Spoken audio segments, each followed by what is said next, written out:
From the very first moment creatine enters your body, something extraordinary begins, and you won't feel a single thing. No rush of energy, no sudden warmth, no signal that anything has changed, but deep inside your cells, a process is already underway that will quietly reshape how your body produces energy, recovers from effort, and even how clearly your mind thinks.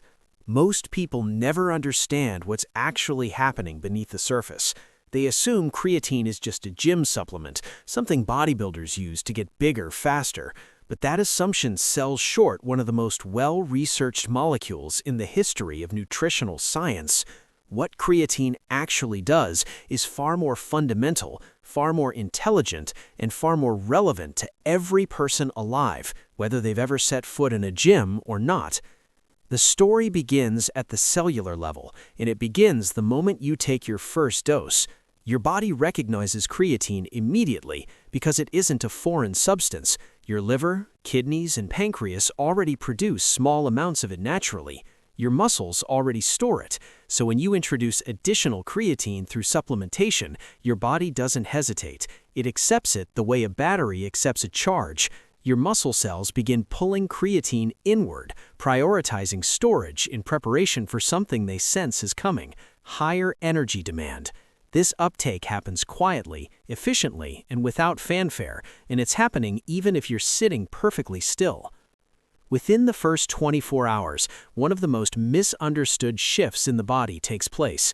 Your muscle cells begin drawing water inward, not outward, not under the skin, but directly inside the cell itself. This is called intracellular hydration, and it is not the same as bloating. It is your cells literally preparing their internal environments for greater performance. Think of it like filling the hydraulic system of heavy machinery before putting it to work. The equipment doesn't change in shape, but its capacity to function increases dramatically. Your muscle fibers are doing exactly that. They are becoming more capable from the inside out, and this shift begins before you ever feel stronger, before you ever lift more weight, before the mirror reflects anything different at all.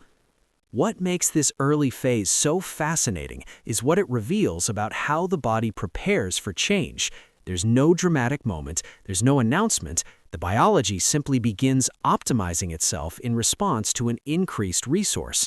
Scientists often point to this and say that creatine works long before you feel it, and they're right. The benefits are being built in silence, and they're being built on a foundation that goes all the way down to the most basic unit of life, the cell. Inside every muscle cell are structures called mitochondria. You may have heard them described as the powerhouse of the cell, and that description is apt, though incomplete. Mitochondria are better imagined as intelligent energy regulators. They don't just produce power, they decide how much power to produce, when to produce it, and how efficiently to deliver it. When creatine levels rise within the cell, these structures change their behavior. They become more responsive, more ready to surge on demand. It's the difference between an engine that needs 30 seconds to warm up and one that's already at operating temperature the moment you press the accelerator. That difference doesn't sound dramatic until you realize it affects every single movement your body makes, from blinking to sprinting. At the center of everything creatine does is a molecule called ATP, adenosine triphosphate. If creatine is the strategy, ATP is the currency. Every muscular contraction, every nerve signal, every heartbeat, every conscious thought, all of it costs ATP. The problem is that ATP depletes almost instantly under effort. Your body burns through it in seconds during high-intensity activity. Without a fast way to replenish it, performance drops sharply, fatigue sets in, and the body is forced to switch to slower, less efficient energy pathways that produce more discomfort and more metabolic waste. This is precisely where creatine becomes irreplaceable. When ATP breaks down, it loses a phosphate group and becomes ADP, a spent version of itself. Creatine, stored in the muscle as phosphocreatine, steps in and donates its own phosphate group back to ADP, instantly regenerating ATP and returning it to active duty. This happens continuously, repeatedly, and at extraordinary speed. The result is that your muscles have access to a sustained high-intensity energy supply that would otherwise run out in moments. You can push harder, last longer, and recover faster between efforts, not because you're forcing anything, but because the fundamental chemistry of your energy system has been upgraded. What most people never connect is that ATP doesn't just fuel muscles, it fuels everything, including your brain. The brain accounts for only about 2% of your total body weight, but it consumes roughly 20% of your total energy. Neurons, the cells that transmit signals across your entire nervous system, are extraordinarily energy-hungry. They fire constantly, process information continuously, and require a reliable supply of ATP to do so effectively.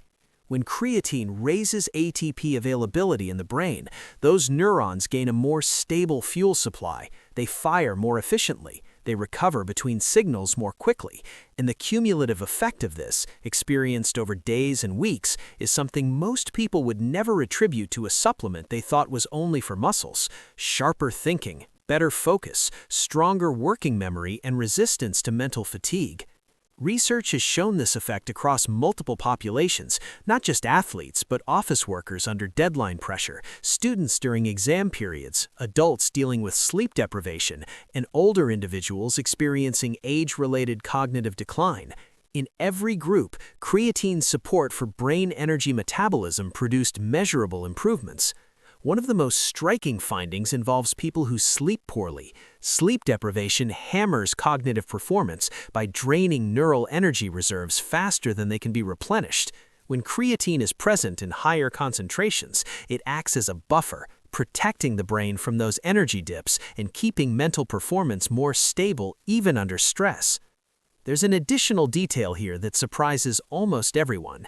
People who follow plant-based diets, vegetarians and vegans, tend to experience even stronger cognitive benefits from creatine supplementation.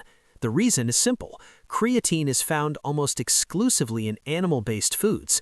Meat, fish, and poultry are the primary dietary sources, so people who avoid those foods enter with much lower baseline creatine levels in their brain tissue and muscle tissue. When supplementation raises those levels, the shift is more dramatic, more noticeable, and more immediate. The brain essentially receives something it has been running low on quietly, and the difference in cognitive clarity can be genuinely remarkable. Back in the muscles, the transformation with creatine is more nuanced than most people imagine. The popular image of creatine use is rapid, visible muscle growth. But the actual sequence of events is different, and understanding it changes how you interpret your own progress. In the early weeks, the improvement you experience is almost entirely performance-based. You recover more quickly between sets, you can complete more repetitions at the same weight, your sprints are slightly faster, your explosive movements feel more powerful. The muscle fibers haven't visibly grown yet, but they are becoming more capable with every session. They are adapting, strengthening, and learning to generate more force through a better fueled nervous system. This is a detail that deserves emphasis. The nervous system adapts to creatine supplementation alongside the muscles. With more ATP available, the brain becomes better at recruiting motor units, groups of muscle fibers that work together during movement. Better motor recruitment means more total muscle fiber activation during any given effort. You're not just lifting with your muscles, you're lifting with more of your muscles.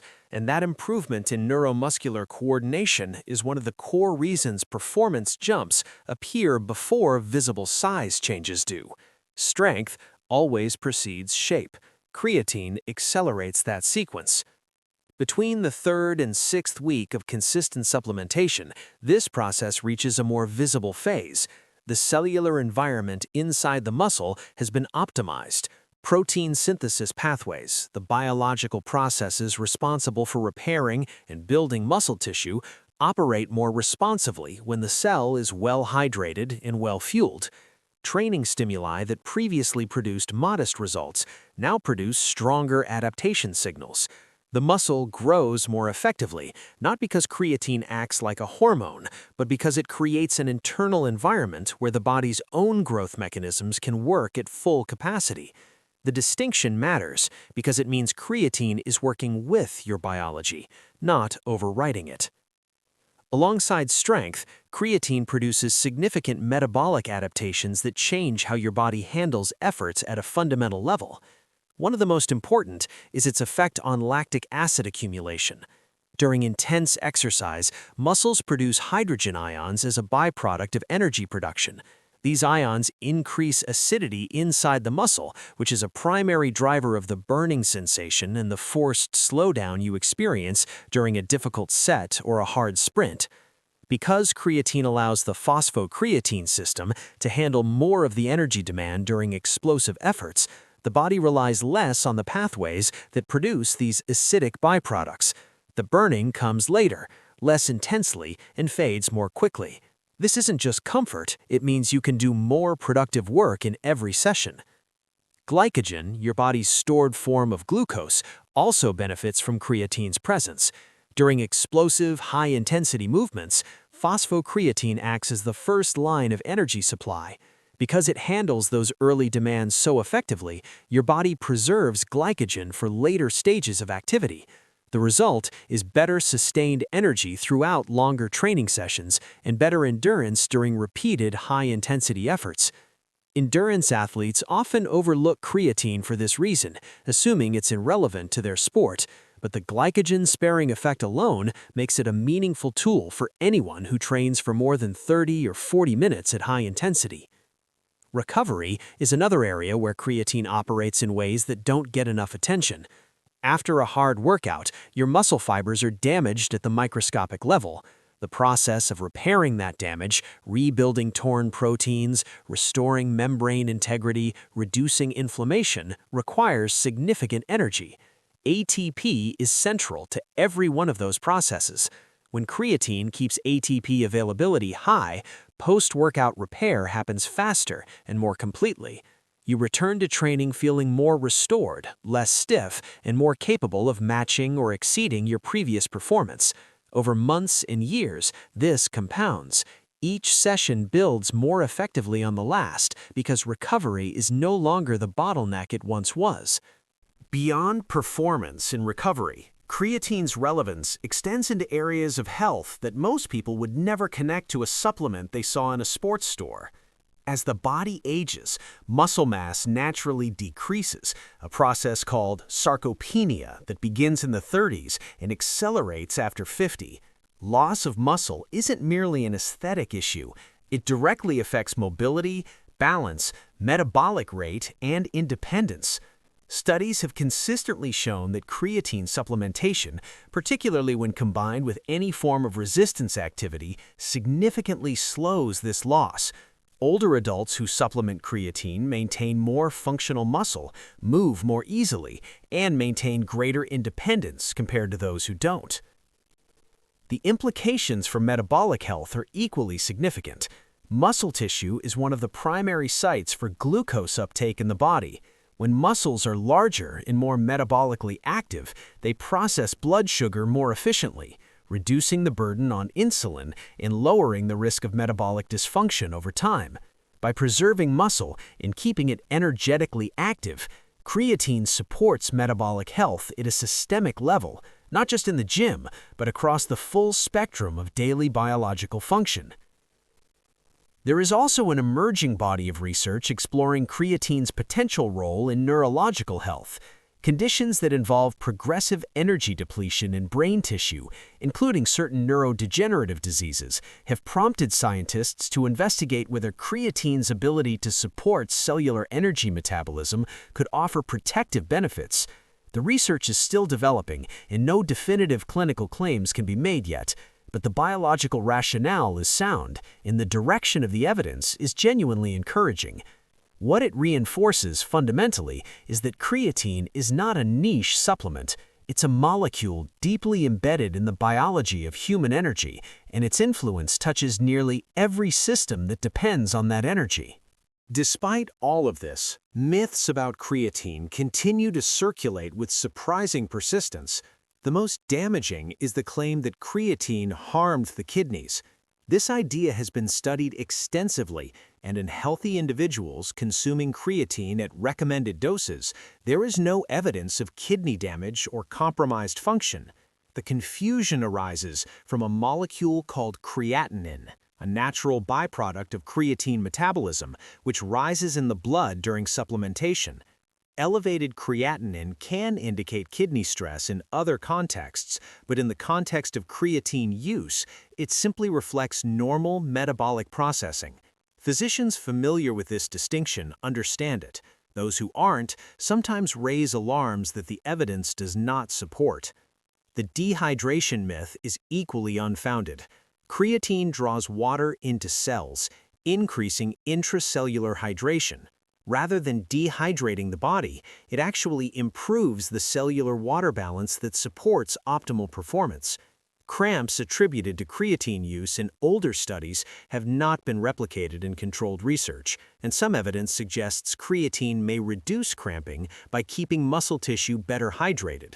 The myth survives not because of scientific support, but because it's been repeated often enough to feel true.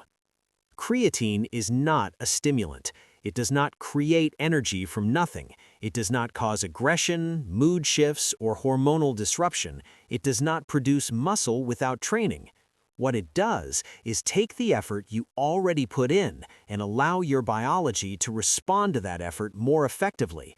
It lowers the ceiling on how much training stress your body can absorb and how quickly it can recover from it. Everything else, the strength, the size, the clarity, the endurance, follows from that single foundational improvement. Over the long term, creatine use produces a sustained state of biological optimization. Muscle creatine stores remain elevated, creating a reliable baseline of performance that doesn't fluctuate with energy levels, sleep quality, or daily stress the way other supplements do. The cognitive benefits stabilize and become part of how you naturally think and focus. Recovery becomes consistent. The cumulative effect, experienced month after month and year after year, is not dramatic in any single moment. It's steady, compounding, and deeply supportive of every physical and mental task your life demands of you. What makes creatine genuinely remarkable isn't any single benefit, it's the breadth of systems it touches through one simple mechanism: more efficient energy recycling. Strength, endurance, recovery, cognition, metabolic health, healthy aging, all of these connect back to ATP availability, and creatine is the most effective natural tool available for keeping that availability high. Hundreds of studies over decades of research have arrived at the same conclusion. For healthy individuals seeking to support performance and long-term well-being, creatine remains the most evidence-backed supplement in existence. Not because of clever marketing, not because of celebrity endorsements, because the data, collected across thousands of human subjects in real scientific conditions, keeps confirming it. The question was never whether creatine works. The question was always whether you understood how. Now you do.